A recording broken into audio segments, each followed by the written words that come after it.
Jā, esam netālu no Hanoveras, braucot garām nejauši paskatījāmies, kad arī šeit ir viena izcila karavīra pēdējā adusas vieta, kura kaujas ceļš arī gājis caur Latviju.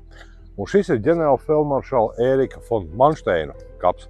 Kā teica savulaik ģenerālpulkvedis Heinis Guderians, viņš ir mūsu militāro smadzeņu krāšņākā rota.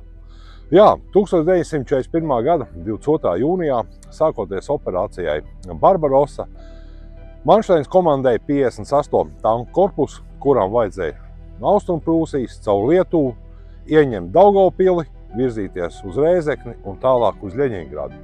Lielākais šķērslis bija Daugavas tilti, kas bija jāieņem nesaspridzināti.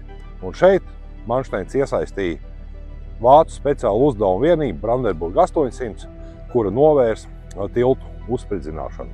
Iesaku izlasīt viņa grāmatu Zaudētās uzvaras. Tur ir ļoti skaisti aprakstīts šis viņa kaujas ceļš. Jā. Vēlāk jau Krimas operācija, Staļingradas operācija, armijas grupa Dona komandieris.